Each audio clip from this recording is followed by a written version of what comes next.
Pagi itu, sinar matahari merambat lembut ke dalam kamar, menembus tirai tipis dan menyapa wajahku yang masih terlelap.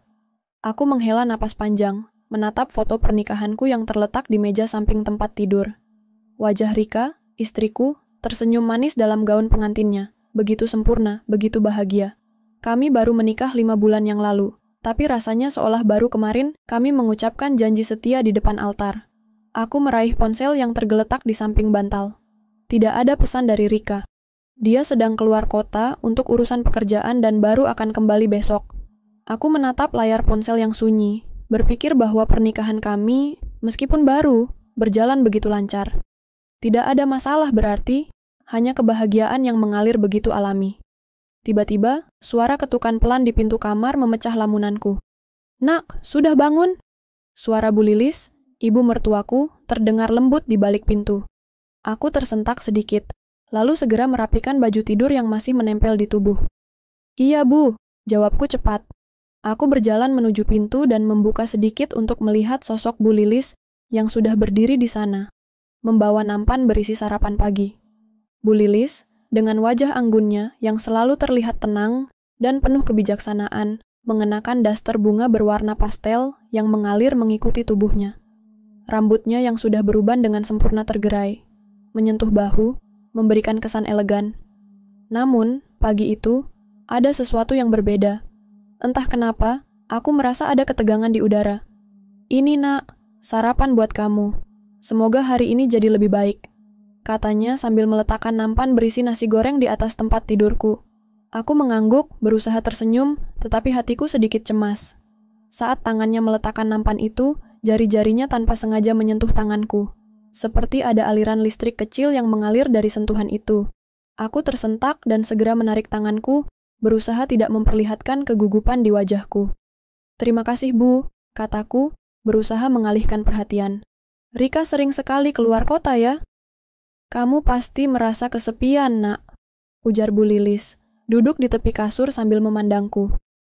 Matanya tidak pernah lepas dariku, membuatku merasa sedikit tidak nyaman. Aku menghindari tatapannya dan fokus pada nasi goreng di hadapanku. "Iya, Bu, ada beberapa proyek yang harus dia selesaikan," jawabku dengan suara pelan. "Tapi kamu pasti merasa kesepian, kan? Tidak ada yang bisa menghibur kamu selain Ibu." Suara Bu Lilis kini terdengar lebih rendah, seolah-olah ada suatu rahasia yang ingin disampaikan. Aku menelan ludah, merasakan ketegangan yang semakin tebal di antara kami. Aku merasa tidak nyaman dengan kehadirannya yang begitu dekat, dengan tatapan yang tidak biasa itu. Namun, aku mencoba meyakinkan diriku bahwa ini hanya bentuk perhatian seorang ibu yang peduli pada menantunya. "Ah, Bu, saya baik-baik saja. Rika juga pasti merindukanku." Bu Lilis tersenyum tipis, tapi matanya tidak menunjukkan kebahagiaan. Ada sesuatu yang tersembunyi di balik tatapan itu, sesuatu yang sulit untuk dijelaskan. Kadang, teman itu tidak harus sebaya, Nak. Kadang, seseorang hanya perlu sedikit perhatian untuk merasa dihargai. Katanya, matanya menatapku dalam-dalam. Suasana di dalam kamar mendadak terasa semakin panas, meskipun udara pagi itu masih cukup sejuk. Aku merasa seperti terjebak dalam sebuah percakapan yang tidak bisa kutanggapi dengan mudah. Namun, aku hanya bisa mengangguk, berusaha menenangkan diriku. "Terima kasih, Bu. Saya makan dulu ya," kataku, mencoba untuk meredakan ketegangan ini. Aku merasa tidak enak hati, tapi aku tidak bisa terus berada dalam ruangan yang terasa semakin pengap ini. "Ya, Nak, jangan lupa makan yang banyak," jawabnya dengan senyuman yang sedikit dipaksakan. Aku mengangkat garpu, mencicipi nasi goreng yang disiapkan Bu Lilis. Rasanya enak, seperti biasa. Tapi entah kenapa, setiap suapan terasa semakin berat. Tatapan Bu Lilis masih terasa di punggungku, seolah-olah mengawasi setiap gerak-gerikku. Aku berusaha mengabaikan perasaan aneh ini, mencoba meyakinkan diri bahwa semuanya hanya kebetulan. Namun, di dalam hatiku, aku mulai merasakan sesuatu yang tidak bisa aku jelaskan. Sesuatu yang berbeda. Setelah sarapan, Bu Lilis kembali ke ruang tamu, meninggalkan aku sendirian di kamar. Tapi suasana yang semula terasa tenang, kini mulai dipenuhi ketegangan yang tak terucapkan. Aku duduk di tepi tempat tidur, menatap kosong ke jendela yang memperlihatkan halaman rumah. Pikiranku berkelana, mencoba mencari alasan di balik sikap Bu Lilis, yang semakin membuatku merasa cemas. Apa sebenarnya yang dia inginkan? Kenapa setiap tatapannya bisa membuatku merasa terpojok meskipun ia hanya seorang ibu mertua yang baik hati? Aku mendengar suara langkah kaki dari luar kamar Dan seketika itu pintu terbuka perlahan. Ternyata Bu Lilis kembali. Kali ini, dia tidak membawa nampan, tapi hanya berdiri di ambang pintu, memandangku dengan sorot mata yang berbeda. "Nak, bisa bicara sebentar?" katanya dengan nada yang lebih lembut dari sebelumnya. Aku mengangguk dan mengalihkan pandangan darinya, berusaha menenangkan diri. "Tentu, Bu. Ada apa?" Bu Lilis masuk ke dalam kamar, menutup pintu dengan hati-hati. Aku merasa ada sesuatu yang aneh dengan caranya bergerak, seolah-olah dia sedang menyembunyikan sesuatu. Hati kecilku mulai merasa tidak nyaman. "Aku tahu kamu sedang rindu dengan Rika," katanya pelan, suaranya bergetar. "Tapi, kamu tidak harus merasa kesepian, Nak. Kadang, orang-orang seperti kita butuh lebih dari sekadar pasangan hidup. Kadang, kita butuh seseorang yang lebih memahami kita." Aku tidak bisa menanggapi kata-katanya segera. Aku mencoba untuk mencerna apa yang dia maksud, tapi setiap kata Bu Lilis terasa seperti petir yang mengiris telingaku. Rasanya, ada sesuatu yang lebih dalam yang dia coba ungkapkan, sesuatu yang aku tak siap untuk dengar. "Bu, apa yang Ibu maksud?"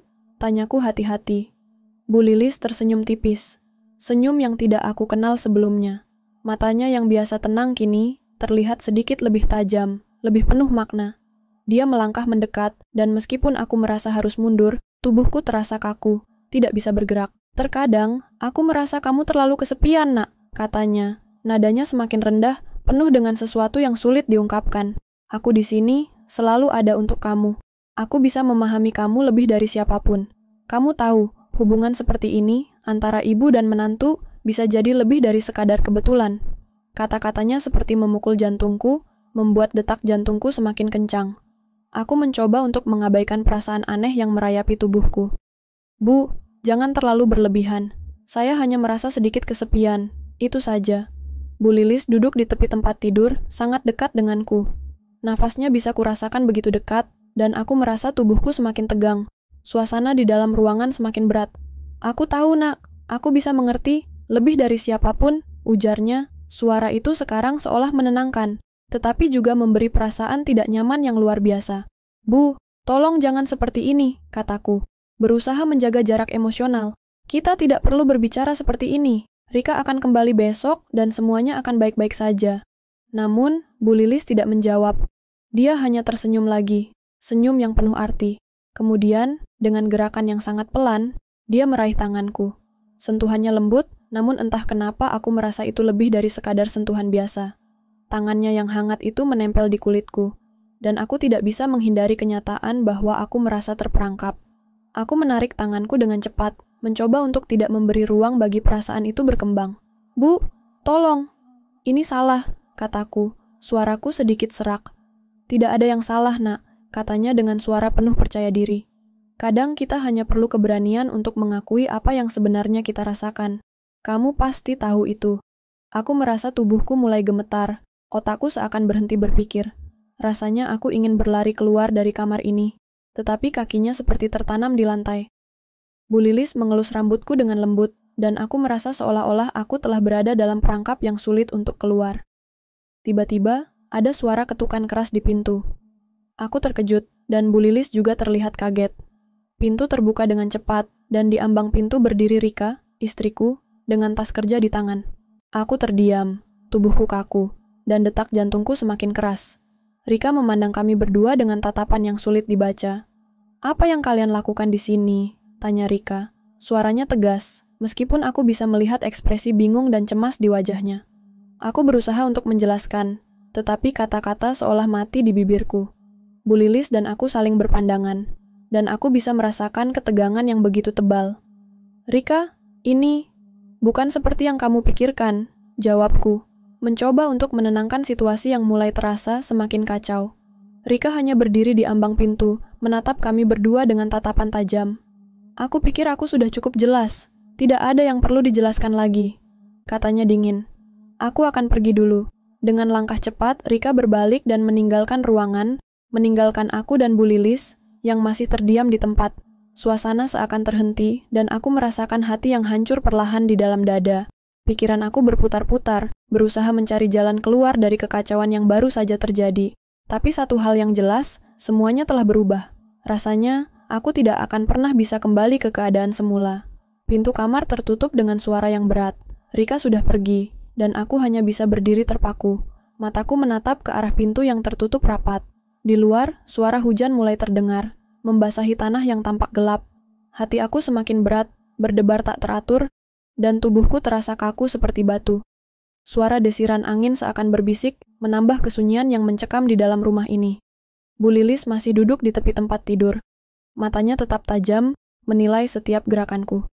Tidak ada kata-kata yang terucap dari bibirnya. Hanya keheningan yang semakin menyesakkan. Aku berbalik, berjalan menuju jendela, dan memandangi hujan yang semakin deras. Setiap tetesnya seperti jatuh di hatiku, melukai perlahan. Aku ingin berbicara, menjelaskan semuanya pada Rika, tetapi kata-kata itu terasa begitu sulit keluar. Bagaimana bisa aku menjelaskan hal yang bahkan aku sendiri tidak bisa pahami? Hati ini berperang, terbelah antara cinta dan rasa takut, antara rasa bersalah dan keinginan yang seharusnya tak ada. Namun, Bu Lilis, dengan sikapnya yang penuh percaya diri, semakin mendekatkan aku pada jurang yang dalam. "Nak, kamu sudah melihatnya kan?" kata Bu Lilis, suaranya lembut tapi penuh tekanan. "Kamu sudah merasakannya. Ini bukan hanya tentang kita, tapi tentang apa yang kita inginkan. Tidak ada yang salah dengan itu." Aku menoleh, ingin menolak perkataannya, tapi aku tak bisa menemukan suara di dalam diri ini. Aku tahu aku sedang dalam kondisi yang sangat rapuh, dan Bu Lilis tahu betul bagaimana memanfaatkannya. "Tolong Bu, ini salah. Saya tak bisa begini," kataku, mencoba mencari ketegasan dalam suara, meskipun hatiku bergetar. "Rika adalah istriku. Kamu adalah ibu mertuaku. Tidak ada yang boleh lebih dari itu." Tapi Bu Lilis hanya tertawa pelan.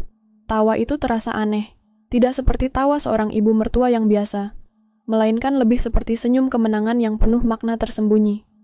"Rika tak akan pernah mengerti kamu seperti aku, Nak," katanya dengan lembut, seolah-olah sedang meyakinkanku. "Dia terlalu sibuk dengan dunianya, dan kamu butuh seseorang yang bisa memahami apa yang ada di dalam dirimu. Kamu butuh lebih dari sekadar perhatian yang hanya bertahan sementara. Aku bisa memberikan itu. Aku bisa membantumu menemukan diri yang selama ini kamu cari. Aku merasa dunia ini semakin sempit, semakin berat." Setiap kalimat Bu Lilis seperti melingkarkan tali di sekitar leherku. Semakin erat, semakin mencekik. Ada perasaan bingung yang sangat mendalam, perasaan yang seharusnya tak boleh ada. Tapi perasaan itu tetap tumbuh, bahkan semakin kuat. "Jangan lakukan ini, Bu. Jangan buat aku terjebak dalam semua ini." Aku berusaha mengalihkan pandangan, mencari jalan keluar dari kegilaan ini. Bu Lilis berdiri perlahan, mendekatiku lagi. Tubuhnya yang anggun bergerak dengan penuh kepercayaan diri. Dan seketika, aku merasa tubuhku tertarik oleh kehadirannya. Aku ingin mundur, tapi langkahku terasa kaku. Bu Lilis berada begitu dekat, hingga aku bisa merasakan setiap detak jantungnya yang teratur, setiap hembusan napasnya yang menyentuh kulitku. "Tidak ada yang salah, Nak. Kamu hanya perlu melihat dengan jelas." Tangannya terulur dan dengan gerakan lembut, ia menyentuh pipiku. "Aku tahu kamu merasakannya. Semua ini hanya soal waktu." Aku ingin menepis tangan itu, ingin menarik diri secepatnya, tetapi aku tidak bisa. Sentuhannya begitu kuat, begitu membingungkan. Ada rasa cemas yang bercampur dengan rasa ingin tahu yang seharusnya tak ada, tetapi aku tidak bisa mengabaikannya begitu saja. Tiba-tiba, suara ketukan keras terdengar lagi di pintu. Aku terlonjak dan Bu Lilis pun sepertinya terkejut. Pintu terbuka dengan cepat dan Rika masuk dengan mata yang penuh amarah. "Apa yang terjadi di sini?" Suaranya penuh kebingungan, namun juga ketegasan. Aku melihat Rika berdiri di ambang pintu, matanya melirik ke arah kami berdua. Wajahnya pucat, tubuhnya gemetar. Namun, ada tatapan yang berbeda di matanya, tatapan yang memancarkan rasa sakit yang dalam. "Rika, ini bukan seperti yang kamu pikirkan," kataku terbata, mencoba menjelaskan. Meskipun aku tahu kata-kata itu takkan cukup. Rika terdiam sejenak dan matanya beralih ke Bu Lilis yang masih berdiri di dekatku. "Jadi, ini semua benar?" tanyanya. Suaranya bergetar antara marah dan terluka. "Ibu, kamu benar-benar melakukan ini?" Bu Lilis menatap Rika dengan tenang, seakan-akan tidak ada yang salah. "Rika, kamu terlalu naif. Kamu tidak mengerti apa yang sebenarnya terjadi di sini," jawabnya. Nada suaranya datar, namun penuh dengan kepastian. "Kadang-kadang, kamu harus melepaskan sesuatu untuk mendapatkan apa yang kamu inginkan." Suasana di ruangan itu menjadi begitu tegang, seperti udara yang terhimpit, hampir tak bisa bernapas. Rika menatap ibu mertuanya, lalu matanya beralih ke aku dengan rasa kecewa yang sangat mendalam. "Kalau begitu, ini sudah selesai," kata Rika dengan suara pelan, penuh kepahitan. "Kamu dan ibu kamu, kalian berdua sudah melampaui batas." Rika berbalik dan berjalan keluar dari ruangan tanpa menunggu jawabanku. Langkah kakinya terdengar berat, dan setiap langkah yang diambilnya seolah-olah membekas di hatiku. Aku ingin berlari mengejarnya, tapi aku tahu, sudah tidak ada lagi yang bisa diselamatkan. Aku telah melangkah terlalu jauh ke dalam kegelapan. Ketika pintu tertutup, aku hanya bisa berdiri terdiam di tengah-tengah ruangan. Aku tidak tahu lagi apa yang harus dilakukan. Semua yang telah terjadi, semua keputusan yang telah kuambil, seakan-akan menghancurkan segalanya. Aku sudah kehilangan Rika, dan aku tahu itu adalah hal yang takkan bisa diperbaiki lagi. Bu Lilis berdiri di belakangku, mengamatiku tanpa kata-kata. Aku merasa terjebak di dunia yang salah, di antara dua pilihan yang semuanya salah. Keheningan itu terasa mencekam setelah Rika meninggalkan rumah. Aku berdiri di tengah ruang tamu, dengan hatiku hancur. Semua perasaan yang sejak tadi berperang di dalam diriku, kini meledak. Aku telah menyakiti orang yang paling kucintai, dan semuanya terasa terlambat untuk memperbaikinya. Bu Lilis masih ada di sana, berdiri di dekat pintu, menatapku dengan mata yang penuh ketenangan. Tapi di balik tatapannya, aku tahu ada sesuatu yang lebih gelap, yang mungkin tak pernah bisa kupahami sepenuhnya. Aku merasa seolah-olah aku terjebak dalam permainan yang lebih besar dari diriku sendiri. Bu Lilis tahu bagaimana mengendalikan setiap situasi, bagaimana memanipulasi perasaan orang-orang di sekitarnya, dan aku, dalam kebingunganku, telah menjadi salah satu korban dari permainannya. Kini, aku harus menghadapi kenyataan bahwa segala sesuatu telah berubah. Tidak ada yang akan kembali seperti semula. Aku melangkah perlahan menuju pintu depan. Mata memandang kosong keluar jendela. Hujan masih turun dengan deras, menciptakan pemandangan yang suram. Aku ingin berlari mengejar Rika, meminta maaf, mengubah segala sesuatu yang telah terjadi. Namun, aku tahu itu tidak akan mudah. Ada luka yang terlalu dalam, dan itu tidak bisa disembuhkan hanya dengan kata-kata. Apa yang sudah terjadi tidak bisa dihapus begitu saja. Ponselku bergetar, mengguncang lamunanku. Aku melihat layar ponsel yang menyala, dan mataku terbuka lebar saat melihat siapa yang mengirim pesan. Itu adalah Rika. "Aku butuh waktu. Aku tidak bisa langsung memaafkanmu, tapi aku juga tidak ingin kita berakhir seperti ini. Kita harus bicara lebih lanjut. Aku akan ke kantor besok, kita bicarakan semuanya." Pesan itu membuat hatiku sedikit lebih tenang, meskipun rasa takut dan cemas masih menyelimutiku. Setidaknya ada harapan, meskipun itu hanya secercah. Aku tidak tahu apa yang akan terjadi setelah ini, tapi aku tahu aku tidak bisa menyerah begitu saja. Tiba-tiba, langkah kaki terdengar di belakangku. Aku berbalik dan melihat Bu Lilis mendekat dengan ekspresi yang sama sekali tidak menunjukkan penyesalan. Dia berhenti tepat di depanku, dan matanya tetap tajam, seakan menilai keputusanku selanjutnya. "Jadi, kamu memilihnya?" tanya Bu Lilis dengan suara yang datar, seolah-olah dia sudah tahu jawabannya. "Kamu akan mengejar perempuan itu, meskipun kamu tahu dia sudah tidak mempercayaimu lagi." Aku menatapnya dengan rasa kesal yang memuncak. "Tidak ada yang bisa kamu ubah, Bu. Kamu sudah menghancurkan segalanya." Suaraku bergetar, tetapi aku berusaha untuk tetap tegas. Ini bukan tentang siapa yang lebih kuat, atau siapa yang bisa memegang kendali. Ini tentang kepercayaan yang telah hancur. Kamu sudah melangkahi batas, dan aku tidak bisa memaafkan itu. Bu Lilis hanya tersenyum tipis, senyum yang terasa penuh dengan kebencian. "Kalau begitu, kamu sudah memilih. Kamu akan kehilangan semua yang pernah kita punya." Aku menatapnya, dan untuk pertama kalinya, aku merasakan kebencian yang mendalam terhadapnya. Aku tahu apa yang dia katakan, dan itu bukan hanya untukku, tapi juga untuk Rika. Semua yang Bu Lilis lakukan adalah untuk mempertahankan kekuasaannya, untuk menjaga kontrol atas segala sesuatu di sekitarnya. Dan sekarang, dia siap untuk menghancurkan apapun yang mencoba melawan keinginannya. "Tidak, Bu," kataku dengan penuh keyakinan. "Aku tidak akan membiarkanmu mengendalikan hidupku. Aku akan memperbaiki segalanya dengan cara yang benar. Aku tidak akan biarkan apa yang sudah terjadi menghancurkan segalanya." Dengan langkah cepat, aku berbalik dan berjalan keluar dari rumah. Aku tahu langkah ini adalah langkah yang sangat berat, tetapi ini adalah langkah yang benar. Aku harus berhadapan dengan kenyataan, menghadapinya dengan kepala tegak dan melangkah maju. Ketika aku tiba di rumah, Rika sedang duduk di ruang tamu, matanya merah dan bengkak. Dia terlihat lelah, seperti seseorang yang baru saja berjuang melawan badai yang tak terlihat. Aku duduk di depan Rika, dan kami hanya saling memandang tanpa kata-kata. Aku tahu aku tidak bisa langsung memperbaiki semuanya, tetapi aku juga tahu bahwa jika aku tidak mencoba, aku akan kehilangan segalanya. Rika, aku tahu aku sudah sangat salah. Aku telah melukai perasaanmu, dan aku tidak tahu bagaimana mengubah semuanya. Tapi aku janji, aku akan berusaha sebaik mungkin untuk mendapatkan kembali kepercayaanmu. Aku mencintaimu, dan aku tidak ingin kehilanganmu. Rika menatapku lama, seperti mencari sesuatu yang hilang. Aku menunggu dengan sabar, tak berani berkata apa-apa, hanya berharap dia bisa merasakan ketulusan dalam suaraku. Akhirnya, Rika menghela napas panjang. Aku juga mencintaimu, tetapi aku tidak tahu apakah aku bisa kembali mempercayaimu begitu saja, katanya dengan suara yang berat. Aku butuh waktu untuk memikirkan semuanya. Aku ingin kita berdua mencari jalan keluar, bukan hanya aku yang melakukannya sendirian. Aku mengangguk pelan, menerima bahwa perjalananku untuk memperbaiki semuanya baru saja dimulai. Aku tahu ini akan menjadi perjalanan panjang, penuh dengan kesulitan dan kebingungannya sendiri. Tapi aku siap.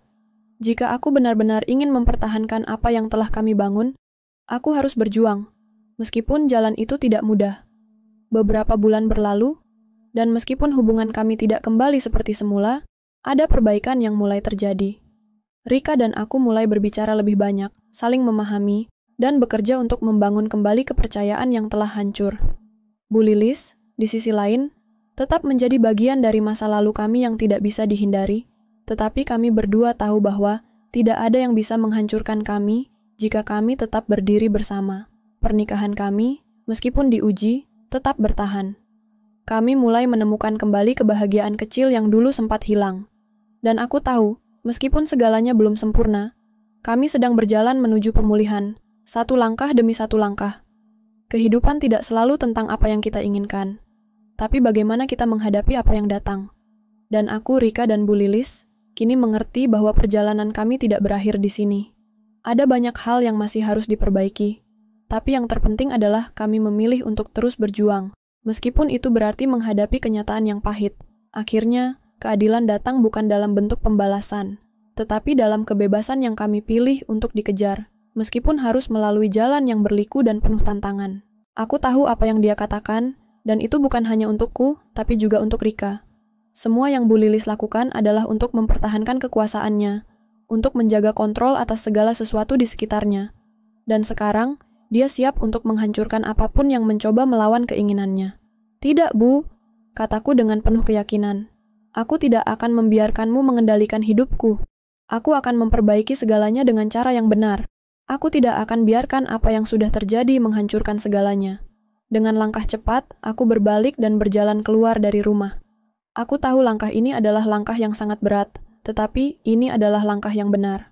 Aku harus berhadapan dengan kenyataan, menghadapinya dengan kepala tegak dan melangkah maju. Ketika aku tiba di rumah, Rika sedang duduk di ruang tamu, matanya merah dan bengkak. Dia terlihat lelah, seperti seseorang yang baru saja berjuang melawan badai yang tak terlihat. Aku duduk di depan Rika, dan kami hanya saling memandang tanpa kata-kata. Aku tahu aku tidak bisa langsung memperbaiki semuanya, tetapi aku juga tahu bahwa jika aku tidak mencoba, aku akan kehilangan segalanya. Rika, aku tahu aku sudah sangat salah. Aku telah melukai perasaanmu, dan aku tidak tahu bagaimana mengubah semuanya. Tapi aku janji, aku akan berusaha sebaik mungkin untuk mendapatkan kembali kepercayaanmu. Aku mencintaimu, dan aku tidak ingin kehilanganmu. Rika menatapku lama, seperti mencari sesuatu yang hilang. Aku menunggu dengan sabar, tak berani berkata apa-apa, hanya berharap dia bisa merasakan ketulusan dalam suaraku. Akhirnya, Rika menghela napas panjang. Aku juga mencintaimu, tetapi aku tidak tahu apakah aku bisa kembali mempercayaimu begitu saja, katanya dengan suara yang berat. Aku butuh waktu untuk memikirkan semuanya.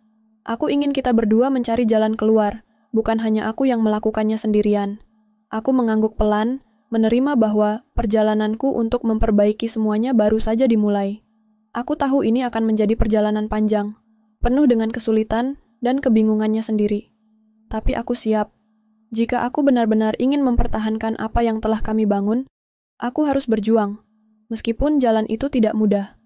Beberapa bulan berlalu, dan meskipun hubungan kami tidak kembali seperti semula, ada perbaikan yang mulai terjadi. Rika dan aku mulai berbicara lebih banyak, saling memahami, dan bekerja untuk membangun kembali kepercayaan yang telah hancur. Bu Lilis, di sisi lain, tetap menjadi bagian dari masa lalu kami yang tidak bisa dihindari, tetapi kami berdua tahu bahwa tidak ada yang bisa menghancurkan kami jika kami tetap berdiri bersama. Pernikahan kami, meskipun diuji, tetap bertahan. Kami mulai menemukan kembali kebahagiaan kecil yang dulu sempat hilang. Dan aku tahu, meskipun segalanya belum sempurna, kami sedang berjalan menuju pemulihan, satu langkah demi satu langkah. Kehidupan tidak selalu tentang apa yang kita inginkan, tapi bagaimana kita menghadapi apa yang datang. Dan aku, Rika dan Bu Lilis, kini mengerti bahwa perjalanan kami tidak berakhir di sini. Ada banyak hal yang masih harus diperbaiki, tapi yang terpenting adalah kami memilih untuk terus berjuang, meskipun itu berarti menghadapi kenyataan yang pahit. Akhirnya, keadilan datang bukan dalam bentuk pembalasan, tetapi dalam kebebasan yang kami pilih untuk dikejar, meskipun harus melalui jalan yang berliku dan penuh tantangan.